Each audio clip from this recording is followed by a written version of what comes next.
The hush falls over the crowd. Welcome to the Dave Show Midstream Reading Series. My name is Richard Terrill.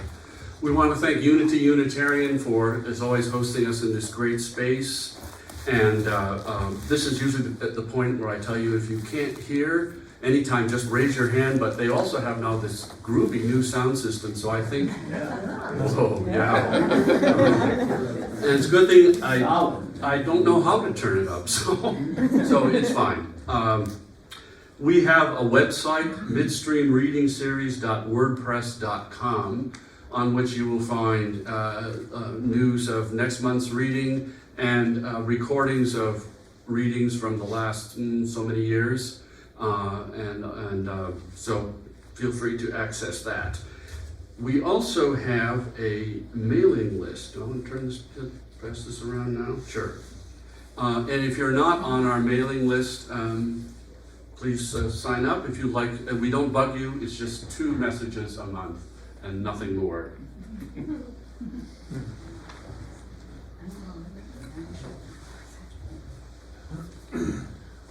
Books are for sale on the piano. It's great. And most important, the bathroom is out the door, turn right, and turn another right. And then when you have a chance, turn another right. So just, it's on the right. Okay.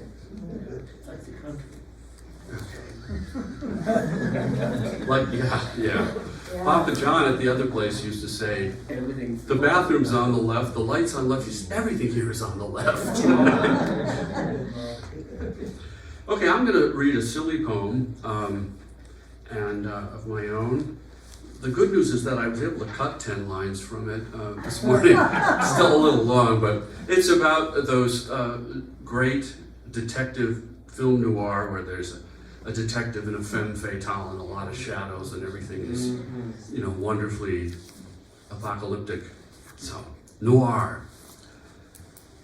Someone tapped an unlit cigarette against the bar. The Rheingold clock was stuck 15 minutes before closing time. The bartender sat rereading Tolstoy under the light from the Kessler sign. The place was as empty as a coroner's waiting room. Darkness's girlfriend sat alone in the corner booth. The man hadn't seen her come in, that private dick with a jaw like the open blades of a Swiss Army knife. When she went over to his table to break the ice, you could hear the frozen shards fall as far away as Milwaukee. She told him her heart was a verb phrase. She rated just a cameo in life, a walk-on at the crucifixion, a sweater girl to fate's sugar daddy. Life, she told him, had left a coffee ring on her Louis XIV end table.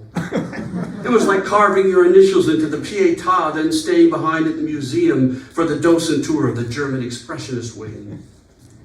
Sure, he told her, he'd made a wrong turn too, sometime after nursery school.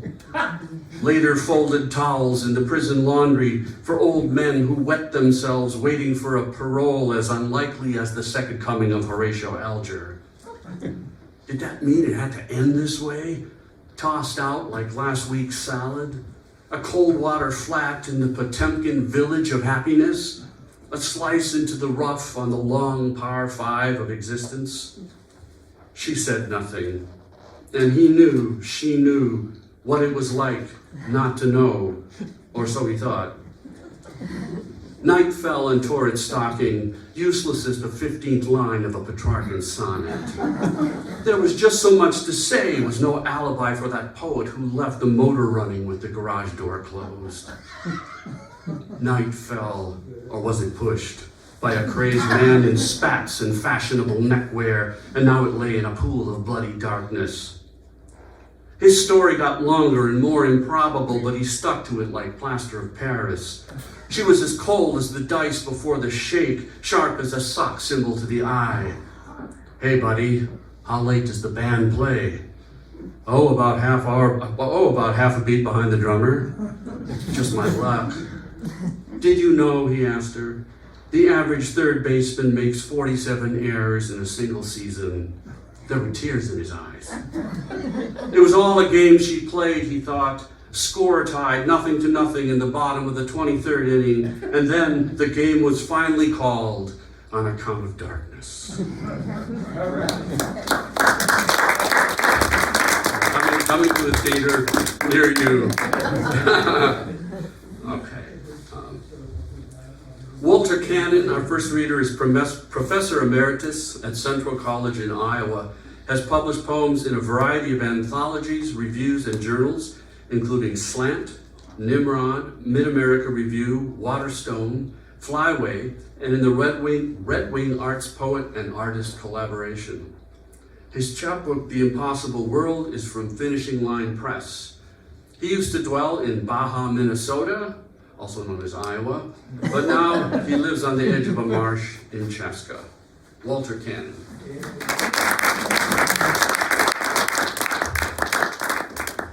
Thank you, Dick, and thank you all for coming out tonight. It's horrifically cold out there, soon to be colder, I think.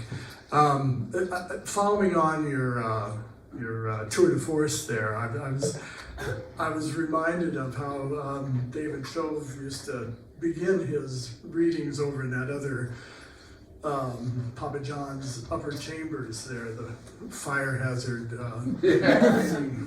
waiting to be engulfed in flames. I was thinking, we need maybe a poem these days that makes something happen. So I was thinking of those charm poems that you can use. And so here's the one, thinking about the recent cabinet choices, or some of them, maybe the whole administration, I'm not sure. So this is a charm poem you can all use, maybe holding up a symbol of Bitcoin or something, or anyway, to fend off, or to help those people do the right thing. So it goes like this, and it's in the form of a haiku. A threshold transgressed, so come along with me. A threshold transgressed, glassy crash of window pane, defenestration. So you can use that. So I've been thinking a lot about Lear these days for a variety of reasons, and principally these lines from the play. He says, "O reason, not the need. Our basest beggars are in the poorest things superfluous. Allow not nature more than nature needs. Man's life is cheap as a beast's." And then there's this corollary text from Hamlet. He says, "What is a man if his chief good and market of his time be but to sleep and feed? A beast no more. Sure, he that made us with such large discourse, looking before and after, gave us not that capability and godlike reason to fuss in us unused." So there's this sense of superfluity, I think, that's important. And then the New Testament text for this evening's frame is from Greg Brown. He says, "We have no knowledge, and so we have stuff. And stuff with no knowledge is never enough to get you there. It just won't get you there." Begging the question of where there is. Not Oakland, I guess. But in any case, I want to start with a poem of superfluity. It's called "The Shirt," and there's a epigraph from Lear. "O reason, not the need. Our basest beggars are in the poorest thing superfluous." I like the feel of it, the texture of linen, the warp and woof visible, the colors dyed in the fabric woven in a mill somewhere far away from here. But what I mean is that the blue plaid drew my eye, the button on the pocket, the placket holding the buttonholes on the front, and the stand-up collar with its button-down lapels, its human details superfluous in everything. This is not the shirt that keeps us warm, or cool, or dry, or even humble. No, this is like Gatsby shirts, the one that keeps us tangled up all together ourselves. So there's this sense, I think, in Lear and other places of superfluity being the definition of humanity. One is most human when he's most, or she, artificial. And it's a kind of counterintuitive thing when one is expressing artistry, one is separated from the beasts. So following up on that, there's another angle into this. We can look at the world of design, and there's a thing called the skeuomorph.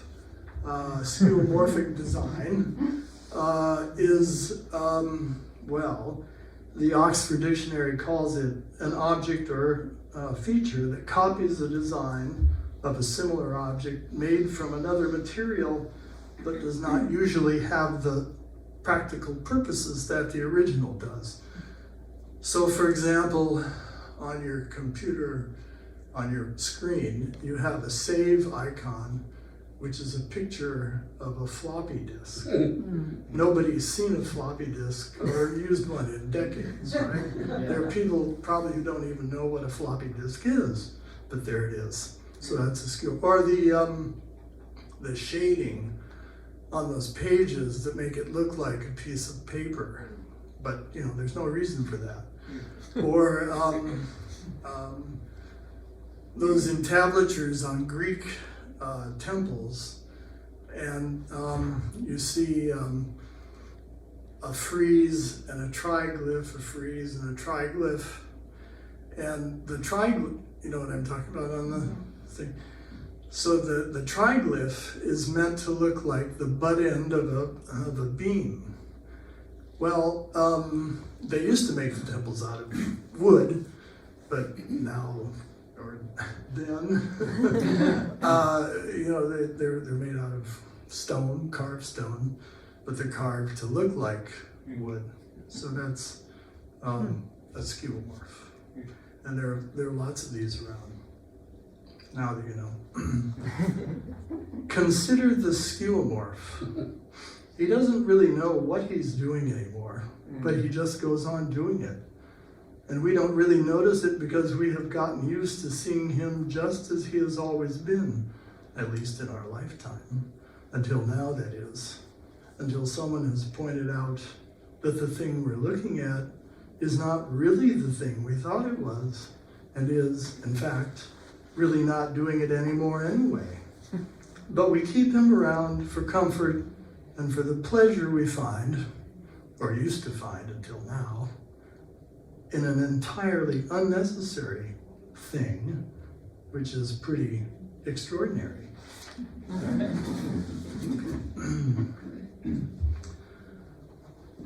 What's it for?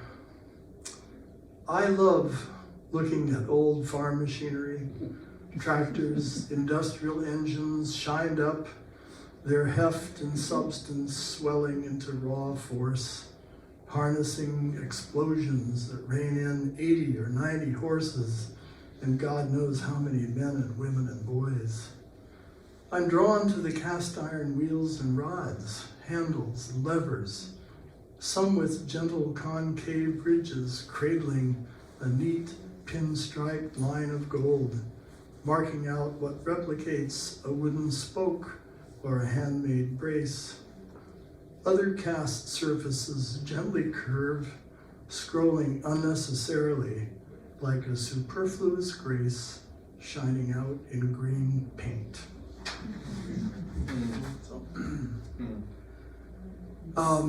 Another way of thinking about superfluity. It has to do with place. And if you're lucky enough to travel and be in different places, you have discovered some of this yourself. This is called destiny. This year's destination country is France. Next year's is Spain. But what if you've been there already and left? Or what if, considering their 110 million citizens, you live in either France or Spain already? Clearly, your destination has been determined. So what then? You could, I suppose, just hop over to France if you're in Spain now. But what about next year? And consider the poor French this year. Perhaps they're lucky. They're already there. Unless they want to defy their destiny and risk the God's wrath. But not many have that kind of courage. Besides, the food and wine are good there, and the countryside and the little villages are pretty. Even Paris has a lighting director. And now you're thinking that it's always been a little dark where you are. I was destined for Nebraska once, so I know how you feel. The yard lights there were bright but small. The darkness out beyond held secrets destined for discovery.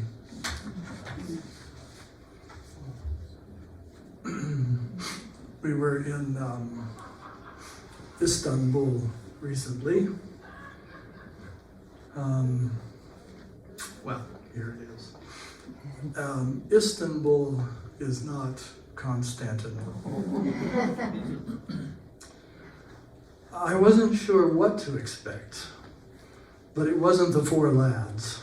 Or was it They Might Be Giants playing in the background as we cruised up and down the Bosphorus between Asia and Europe, looking at the mansions on both continents, dodging the oil tankers plying their route between the Black Sea and the Marmara.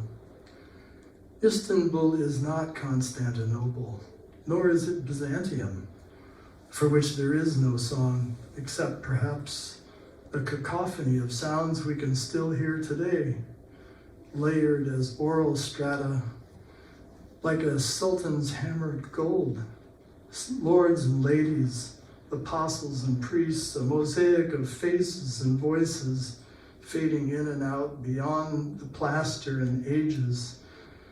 The dark eyes darting out from under the burqa that met mine just for a moment, and then the muezzin's call for prayer I hear from a minaret in Old Sirkechi at a sidewalk cafe, over the din on the street, gradually overtaken by another voice from a speaker at the back of the bar, shaping itself into what I finally recognize as Cyndi Lauper's Girls Just Want to Have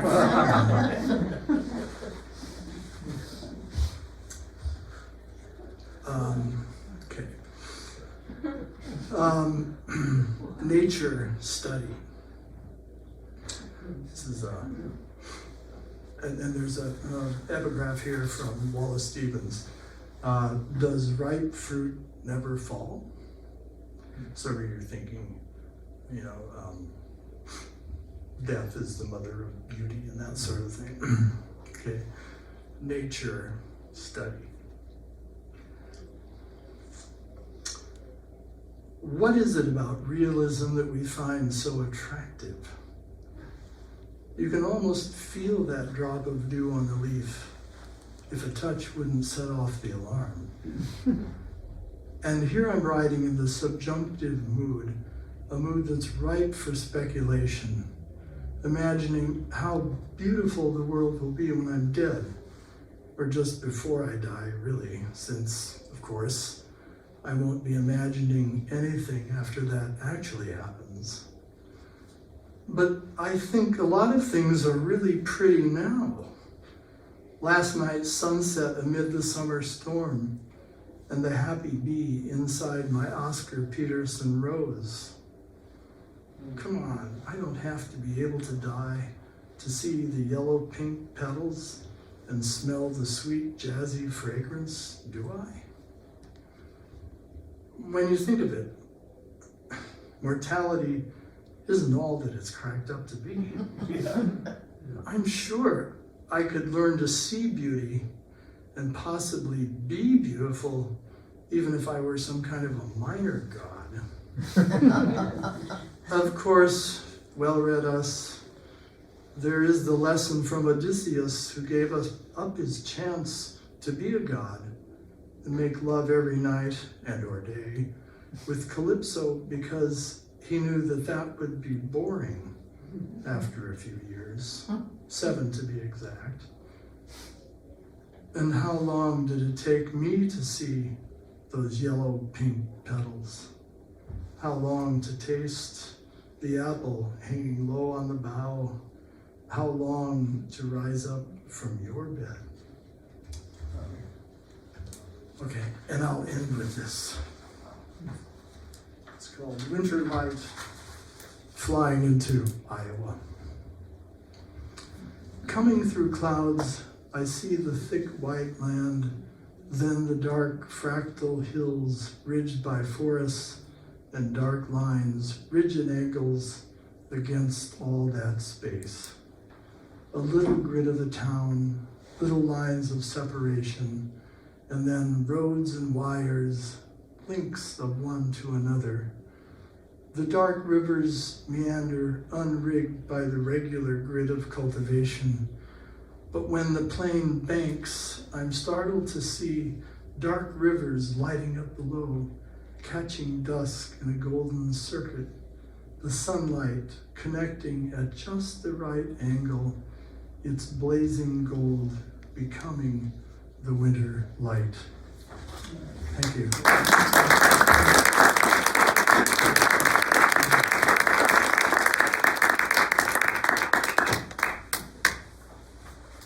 That was Walter Cannon. Elizabeth Torres, previously Elizabeth Horniber, has published essays in Agni, Pleiades, Ecotone, Tin House, and elsewhere. Her work has been supported by the Loft Literary Center, the Minnesota State Arts Board, including just today, another grant from the Minnesota State Arts Board. Congratulations. Kenyon Review Workshops and elsewhere. Her website is elizabethtorreswriter.com. Listen.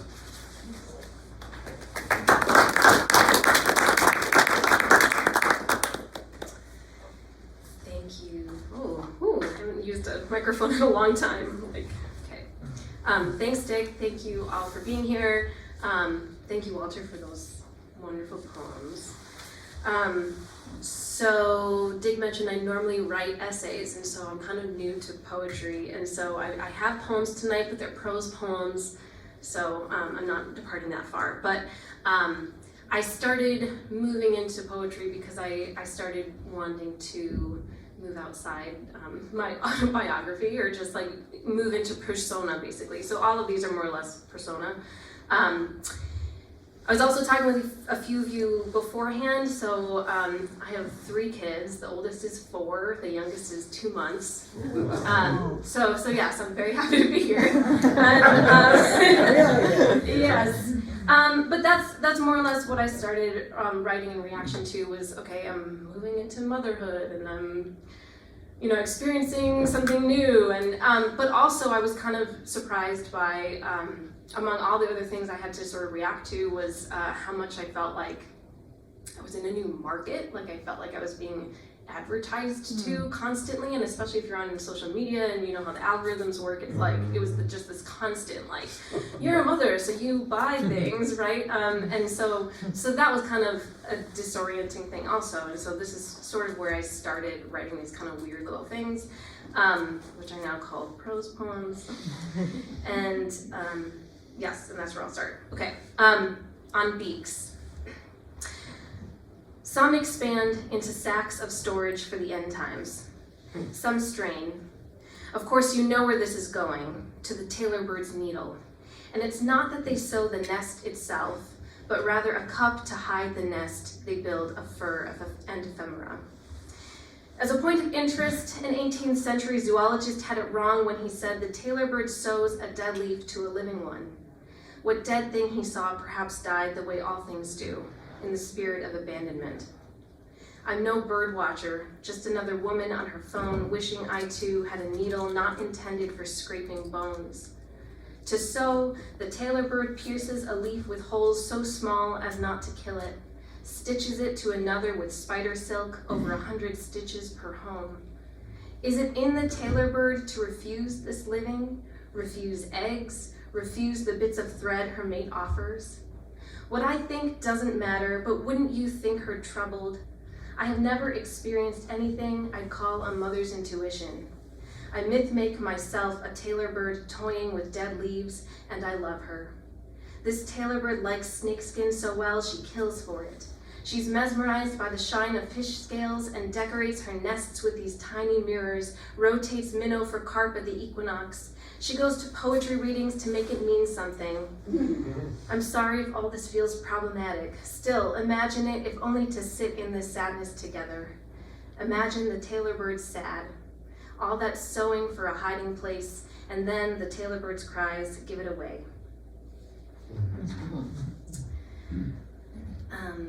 This next one, yeah, okay, I'll just read this one. One day I imagined myself, this is the title, one day I imagined myself as a DNR pilot because a friend told me her fondest childhood memories were in the sky. Deer cannot help themselves. They'll come for pumpkins if you break them. During hunting season, I bring my daughter to the sky to count deer, to catch the greedy, to ensure a fair allotment. Any taking should be the result of natural paths and patterns. We bring binoculars, oil, engine, and little cups of salted almonds. We tally pumpkins in a notebook while she tells me what she did in school, identified the parts of a violet, pressed it between the pages of Moby Dick, laughed, and told her class about clouds. Cumulus are sky violets, sky pumpkins, sky deer, and that's all you need to know. There, she says, pointing to an edge of trees. Edge like precipice, like blade, a deer. My daughter crushes an almond. Sky girl. The trees have turned to rust, and every nest is exposed. We count them too. We shield our eyes from the setting sun and imagine it also smashed open alongside apples and heaps of seed. Imagine the deer swallowing its pulp and it lingering sticky on their lips. How bright the harvest can finally be in this darkening. The plane begins to disappear, then the seeds, then the daughter, and I begin to worry. I cannot find the deer mouthing the cold or my daughter's jaw, cannot find the way she calls herself a busy, buzzy bee as she pretends to apply my night serum, or the way she swishes her skirts at the ballet, or entombs herself in freshly washed sheets, a chrysalis, a cloud. The violets have been gone a long time. How do you retrace steps you never took? Okay, so I have two more, and they're both, well, okay, so I'll back up. It requires a little prefacing. I call them my Anne Bradstreet poems. I have a series of poems that I call them my Anne Bradstreet poems. Some of them are persona poems, some of them are sort of written in reaction to her. As very quick background, so she was like the first poet of the New World. You know, she sailed over in the Arabella. You know, she's like, she had like 9 kids. She was a Puritan. You know, all that kind of stuff. And I first became interested in her actually like way back when I was still doing essays, and just because I discovered that in those days they printed poem. Well, their paper was made of like recycled rags, basically. So for her poems to be printed, it was to be printed on like recycled rags, and this was something that she like talked about in her poems. Like a couple of them sort of engaged with that, and I was just really fascinated in this unifying of like artistic labor and domestic labor. You know, of like the rags that you use to wipe your kitchen counters and like clean up spit up and all this other gross fluids that mothers deal with. So so that was my initial, like, I tried working into an essay and it didn't work, and I just kind of tabled it for a while, and then I ended up bringing it back into some of this stuff. So the title of this poem is Before the Birth of One of Her Children, revised. So that title, Before the Birth of One of Her Children, is the title of an Anne Bradstreet poem. And I'm calling it revised because I made a couple of key changes. In her poem, it's written as an address to her husband. She's basically thinking like, well, I'm about to have a child. Women die in childbirth all the time. So if I should die, and you end up marrying someone else, please make sure that the stepmother doesn't like abuse my child. Is basically like what's going on in the poem. And in it she's like, and here I'm weeping onto the page, and so you'll have like my tears, you know, like here's the physical object of the poem, and like my tears are like always gonna be here, so it's this lingering remnant of myself. And I'll stop there. So I wanted to revise it actually, A, not as an address to her husband, but now I'm addressing a child. And then B, I just really resisted the idea of like assuming that this other mother was gonna be a negative, you know. And I wanted to write a happy poem, an optimistic poem. So that's what this is. Before the Birth of One of Her Children, revised. Child, everything in this world ends, even sadness. Even our knotted cord will be burned and you'll learn to taste. I know I'm crying again. I read about an artist yesterday who said fabric is just another metaphor for the Trinity, the warp and weft and the space in between. And now I am in the fabric too, my salt settling in. This artist likes to take scraps of old paper and sew it onto her fabric canvas. What is written on the paper matters less than the generosity of so many hands and minds composing a single material creation. The way if I tell you to kiss this poem I'm leaving you warped with wetness, it's less sentiment than science lesson. The salt was mine, the minerals mine, and so yours. Rock can mean love, same as orchard. There are hands on hands ready to receive you. There is salt enough to fill oceans and still more for the bread. We've never stopped washing. The blood from the legs, the newborn's white film, the lipstick and the eggs stick in the body for burial. We've never stopped making songs. Child, I've had so many mothers. Forget my fear, forgive it as I'm trying to. Take instead this exercise of the imagination. A woman hands you an apple and you taste it for the first time, and all it means is the bees are still here, tending their blossoms, and she loves you. And this will be my last poem. It's another Anne Bradstreet poem. It's a persona poem. Anne Bradstreet on viewing Cheryl Pope's The Mother and Child on Blue Mat. So Cheryl Pope is a contemporary artist. She always works with fabric. And yes, Mother and Child on Blue Mat. She has a whole series of mother and child doing this and this and this, and often they don't have faces. Not always, but often they don't have faces. So. The textile in this case is felt, is cashmere punched with wool. The mother makes a mother bending towards a potted plant, or a child, or an echo of the child sitting a few feet away. The mother is listening to the mother manifesting, asking her if she wants a face. The risk, of course, is that if she has a face, so too must the child. Some things we don't want to give away. Some things should be said about anger, but it can't be me. What have we ever made that didn't involve unmaking? Once I thought there was a child I might not finish. Regretted the project, it's true. I began to bleed, felt knotted fibers passing as if pulled by some unseen needle. I tried to describe how much to my doctor by describing the fabric it took to mop it up. When the bleeding stopped, I became tender. I'm trying to tell you there's no metaphor, no object, no vehicle, no separating what I make from what I make from what I am made to be. Sometimes we make ourselves faceless under pink striped beach hats. We shake our blankets free of sand, reach for the seashells the boy brings, hold his bare skin to ourselves, stand ankle deep in ocean, retying our bikini strings as the boy dips his bucket in for sun-shattered water. I can't say this to you.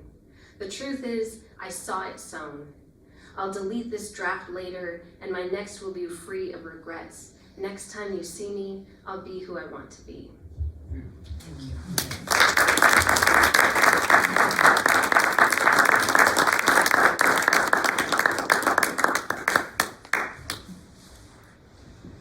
That was Elizabeth Torres. Michael Torres was born and brought up in Pomona, California, where he spent his adolescence as a graffiti artist. His debut collection of poems, An Incomplete List of Names from Beacon Press in 2020, was selected by Roque Raquel Salas Rivera for the National Poetry Series and named one of NPR's Books We Love in 2020. Currently, Michael is Associate Professor in the MFA program at MSU Mankato and a teaching artist with the Minnesota Prison Writing Workshop. His website is michaeltorreswriter.com. Michael.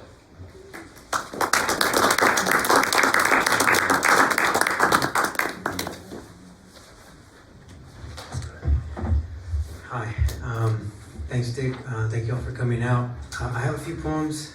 I'm gonna read one poem from the book and then I'll jump into the new stuff. That's been fun and weird to write, as Liza said, with having 3 kids now. It's wild, the process has changed. So I'll read the first poem in the book. It's called Doing Donuts in an 87 Mustang 5.0 after my homie Chris gets broken up with. I want to argue for the stars, but I find them missing through this window splattered with mud. Tonight, I sit shoddy and do not ask Chris if he's okay. This is the kind of loyalty I know. How the Mustang makes 8s across a soccer field. I run my hand over Penny's Pepsi to the center console. That photo of his ex still blocks the speedometer, and the next few years of his life have already begun to carve a cave. I pluck pennies into my palm. It doesn't take long for this story to burn through the field. The safety belt shocks my collar. Chris turns and aims for a gate. Without easing off the gas, I yell, "Fuck it," to whatever I can't hear him say. And isn't that why I'm here? To watch chain links swell in his headlights. I disappear the pennies with my fist. Alright, these are some new ones. I've mostly been working on a memoir, and then when I only have when I get a couple hours, I work on the memoir, and then when I have 15 minutes, when I'm holding a baby or something or when I have time, I'll work on the poems. And so one of my last poetry classes that I took as a grad student, I think the last one I took was with Dick, and you gave me an exercise towards the end of the semester, and you said write a poem that you wouldn't write, which was the weirdest and most challenging sort of thing.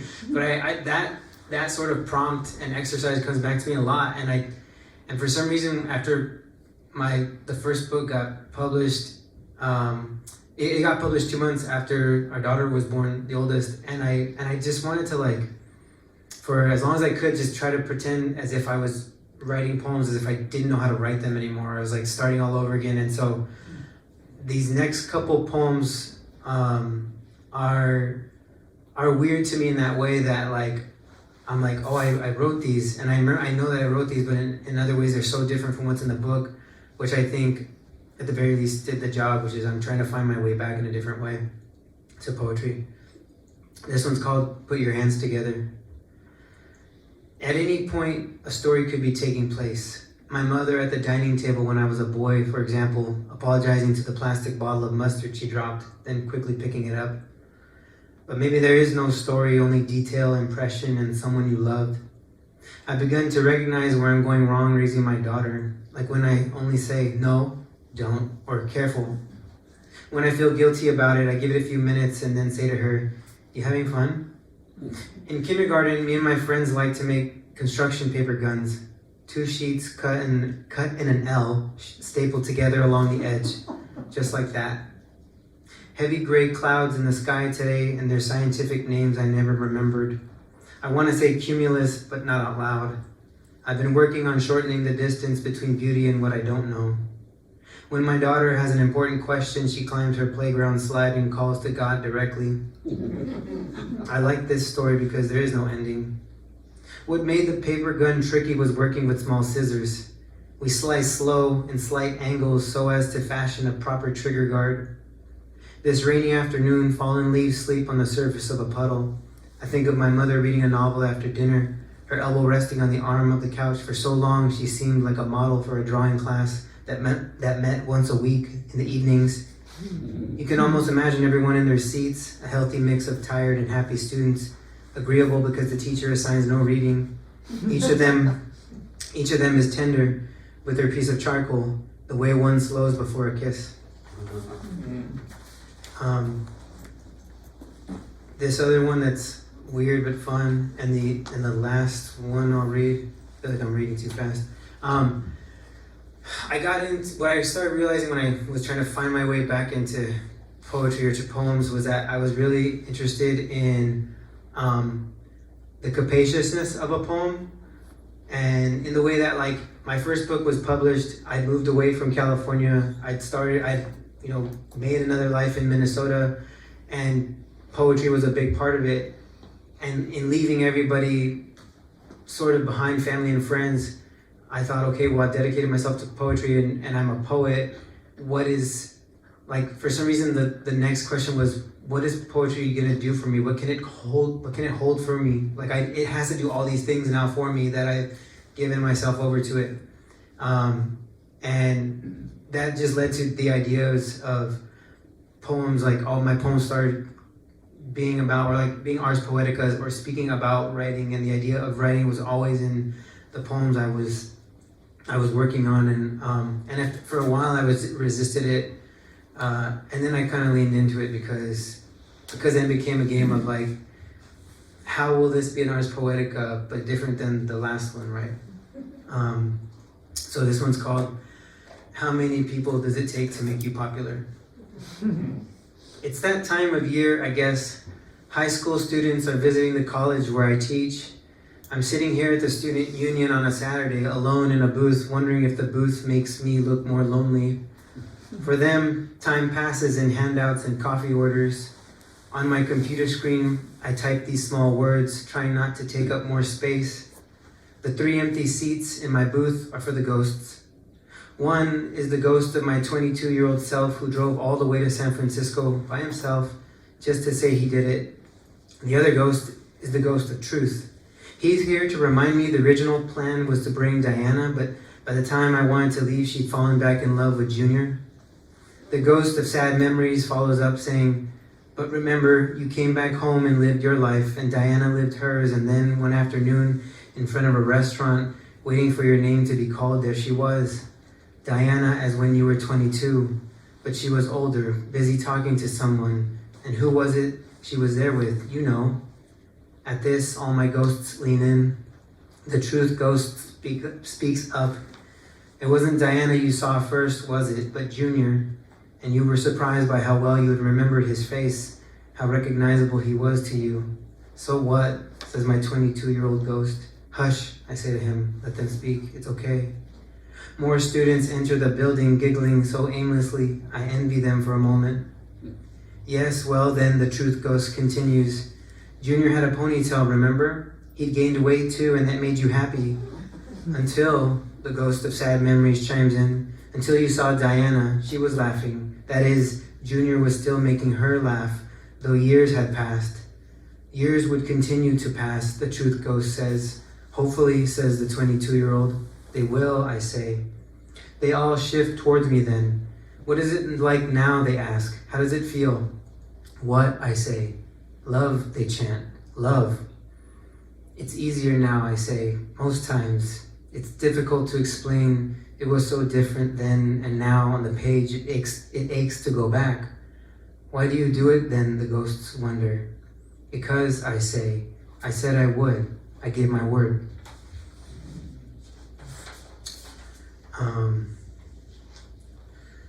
Thank you all for being here again.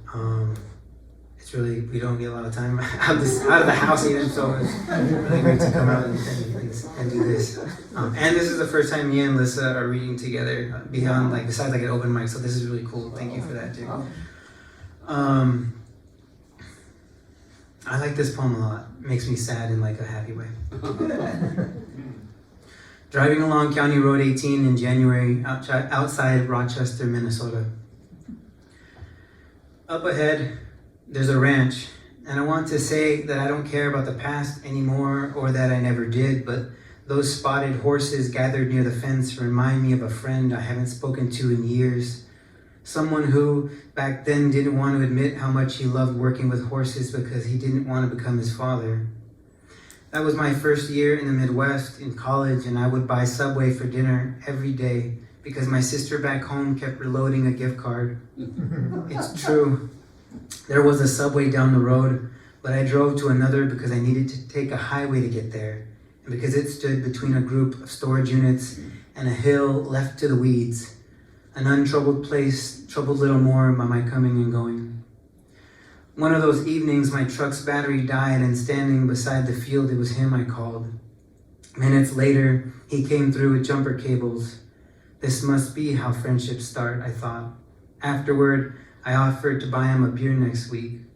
The years pulled us through together. And then comes the part where I tell you how one of us wronged the other. All that happened was we graduated. Each of us moved from a tiny apartment into another, slightly less tiny apartment. One of us found work out of town, another stopped calling. That's it. Or it should have been. Hadn't I lost friends before? Sure. But when it happened, I was home. I hate that this poem exists in me, that I still recall those winters and how heavy his Carhartt jacket looked, its faded rust wonder brown, or that sometimes he spoke too quickly and the words would get caught in his mouth. Maybe this isn't about him, I'd like that. But how that loss spread a blanket for me to sit down in such an unfamiliar field. The air calmed and carried on. No one came by to claim me. I got up, folded everything into my arms and went on. What else could I do? Neither is my longing tender, heavy though it might.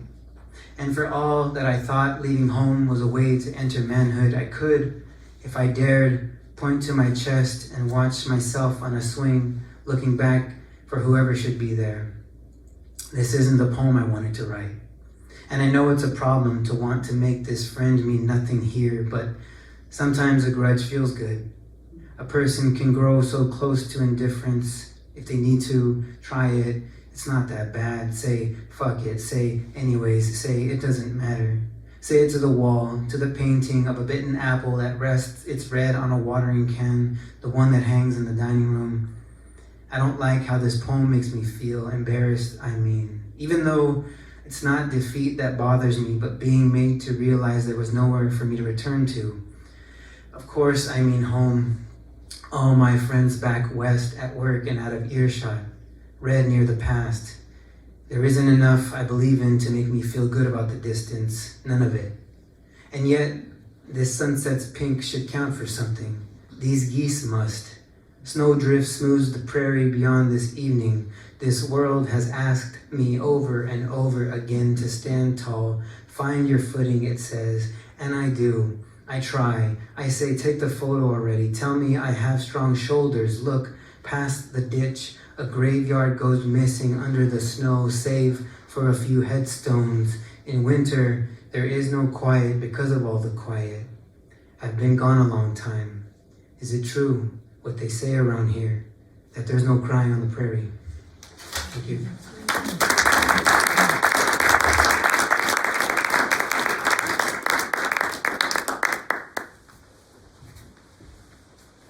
It's Michael Torres.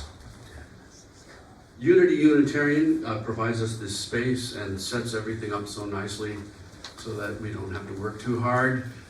They don't charge us, but we like to offer them something for their grace. So if you have a mind to, and if you have an account to, we'll pass this around.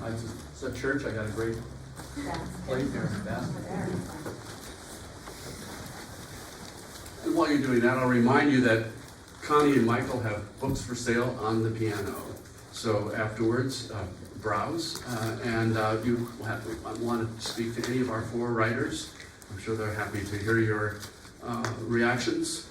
And if you want to continue those conversations, I'm sure that some of us will be reconvening at Sweeney's Pub, which is conveniently located only a few blocks away, a short drive. Don't walk, it's too cold. So we'll be there. We'd like to get a table if we can in the back, so those of us who are half deaf can still hear each other. So look for us, join us if you can. Connie Wanek is the author of 7 books, including Rival Gardens, New and Selected Poems from the University of Nebraska Press in 2016. A book of poems for younger readers co-authored with Ted Kuzer called Marshmallow Clouds, I think there's one over there, won the prestigious Clippa Award in the UK. A poetry collection, How to Sing for Money, is forthcoming. Wanek's poem, I have to read that one. A poetry collection, I read that. Wanek's poems have appeared in Poetry, The Atlantic Monthly, the Virginia Quarterly Review, and Poetry East, and featured on the Writer's Almanac, American Life in Poetry, and Poetry Daily.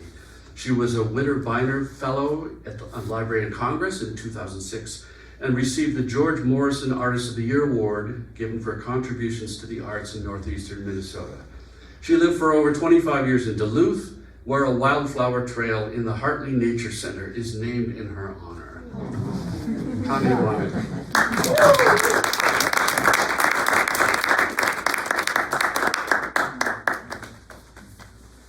I know that's the best, isn't it? Wildflower trail. Thank you so much. Thanks. And thank you all for being here. It's kind of chilly tonight. And, okay, so my daughter is here. Hannah. So all my poems are going to be about Hannah.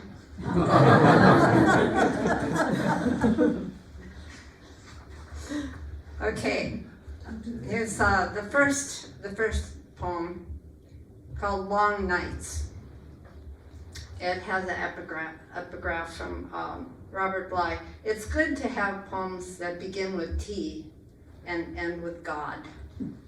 Doesn't that sound like Robert Bly? A cup forgotten on the windowsill, half full of cold tea, half of moonlight. The rocking chair sits alone now, its back erect and its seat ample. There I nursed the first baby and read the Alexandria Quartet, wherein a child was a further romance. I still feel her in my arms, limp with sleep, and see her heartbeat in her fontanelle. Whenever I tried to lay her in her crib, her eyes flew open. Let her cry, they said, but I never let her cry. My mother carried 6 of us, one after the other on her hip, as we descended from her embrace to our stations on the earth. She says, to this day, her left hip is higher, her left arm brutally strong, her right infinitely dexterous. Long were the nights she spent in labor, wrestling babies from the Creator. So that's a poem that begins with T and ends with God.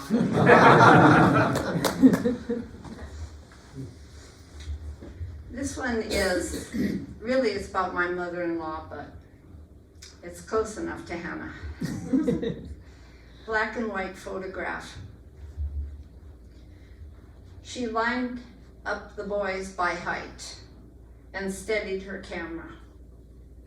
All were dressed alike in nothing but shorts and holey tennies. Nearly bald, their hair summer shorn, and they fidgeted as she fixed them in the tiny window. 6 boys, ribby and scabby, their limbs aboriginal brown under the hot Iowa sun. Somewhere in the camera, it is still 1956, and mothers are hanging diapers on the clothesline, a practiced eye on the clouds. It seems in each life, a moment comes that the heart adheres to, when light floods in to assemble a single image in the dark.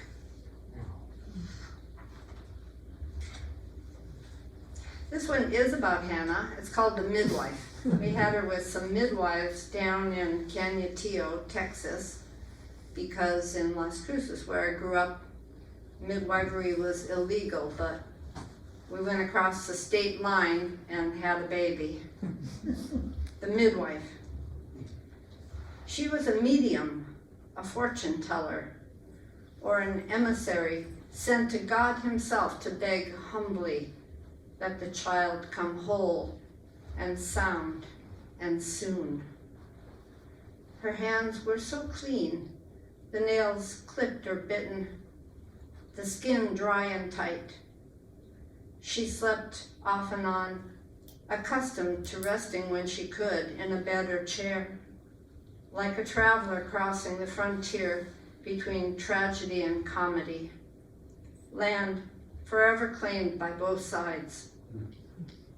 What she witnessed was the opposite of drowning, a reenactment of the moment the first amphibian took a breath, the tadpole of a child swimming eagerly into her arms.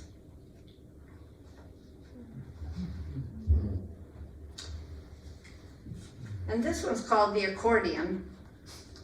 Do you have that accordion? Yeah, you still have it. Okay.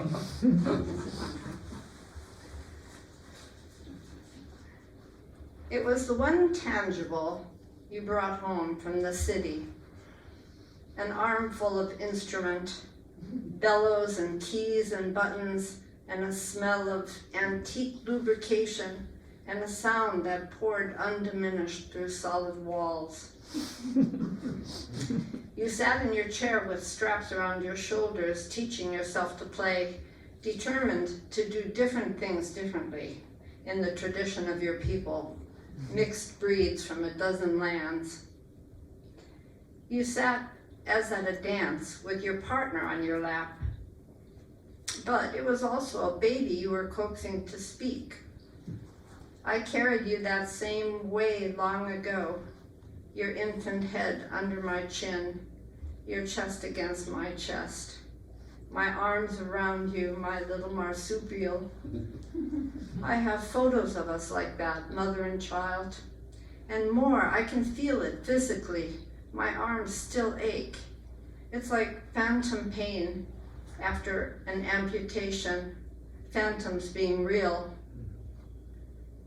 You left it here with us, the accordion, debating whether to sell it or to indulge yourself by retaining such a large artifact, as it troubled no one tucked back in your closet in its battered leather-covered case, though neither was it useful, except it came to us at such a time.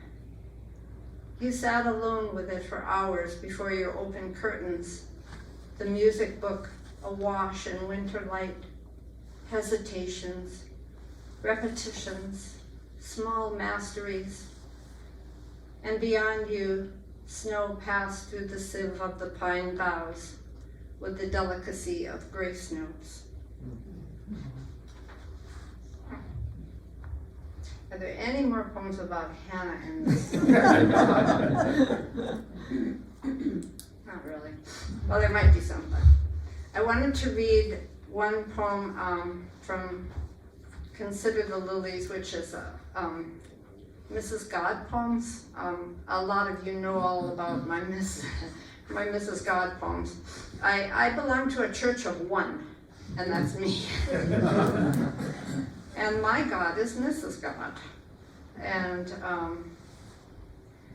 this poem, I think, it's not only about motherhood, it's also about the predicament we find ourselves in the world right now, and which we found ourselves in 4 years ago. This is at the March for Science on Earth Day in 2017, so that's 8 years ago. So remember the March for Science. That was great. And this poem is called A Sign. What did it say, God asked. Well, first I should describe the day, Mrs. God replied. It reminded me of creation, An early, tender morning, pure light, the air thin, and every atom unclaimed. Simple, remember? I think that's because there was no past. Exactly. Nothing had accumulated, no old shoes or out-of-date bifocals in a tangle. In those days, we were still discussing whether the chicken should lay the egg or whether the egg would need to hatch first, until you thought of simultaneity. God smiled, the most fluid of all his expressions. Anyway, Mrs. God continued. People were walking through the city. Sometimes they passed through the deep purple shadows of tall buildings. You could see them shiver, and the youngest clung to their mothers. Then they emerged into the light, and their arms opened like the wings of sunning ravens. Many simply walked, silent, happy to be among their kind, and others carried signs on sticks. Why, what was this march about? Well, oddly enough, it was about the value of the Homo sapiens' ability to reason, and honestly, I felt validated. We spent a lot of time working on that. We were too good to them. No. Well, maybe. Anyway, one woman who had a child at her side and another developing under her heart held up a sign that read, "What if heaven and earth were the same place?" God was silent. "I know," said Mrs. God. She phrased it as a question, he asked, reaching for Mrs. God's hand.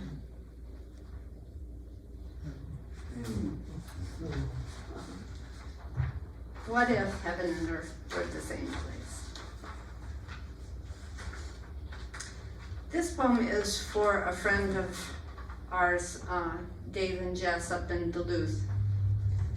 They are lovely people who keep rabbits, sort of abandoned rabbits for pets, and they keep them in the house and feed them hay and stuff, you know. And they had this wonderful rabbit, Austin, named after Jane Austen. And this rabbit recently died, but she was almost 14 years old, which is pretty darn old for a rabbit. So they were sad, but they did a good job. This is called A Nest of Hares, and it's about some newly born hares that I saw out when we were moving off the farm, the ranch. We called it that. We had 5 acres north of Duluth. North of Duluth, can you believe it? A nest of hares. I found them near the wellhead when I was mowing our vast country yard one last time. In a few days, we'd turn over the keys. First, I saw fresh afterbirth, dark red like liver, and hovering flies, and I thought, something, and let the mower die. I dropped to my knees, and there they were, 3 new hares, still wet, tucked into the wild-growing grasses. I wondered if they could hear the shushing sound of the deep pump, pushing fresh water up through 50 feet of stone. Where is your mother? Who is your father? What will happen to you when I'm gone? Tenderness seemed under immense pressure in me, as if it could shatter me, iron though I was. And my last poem is a very, very early one that I wrote. It's about being a mom and being a gardener. It's called Toward Dusk. My hand on the gate, I look back into the garden. My shadow lingers between the rows and pulls the shadow of a weed. The seedlings are thick-stemmed, well begun. Should I not return, they would still grow, these delphiniums, blue-eyed, my height and a little beyond. It wasn't my fate, after all, to do more than plant at the proper phase of the moon and love what grows.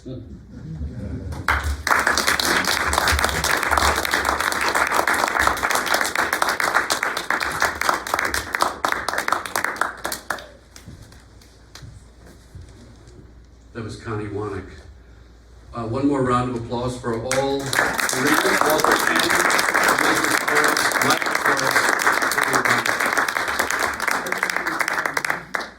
Torres. Next month, and I believe it's January 9th, right? Because the Christmas is a Wednesday, so New Year's is a Wednesday. It's the second Thursday of every month. That's the 9th. Yeah, the 9th, Mark Walker welcomes Jim Lenfesty, Leah Ribamonte, Zach Goldberg, and Naomi Cohn. So thank you for coming. Books are for sale. Sweeney's is very close by.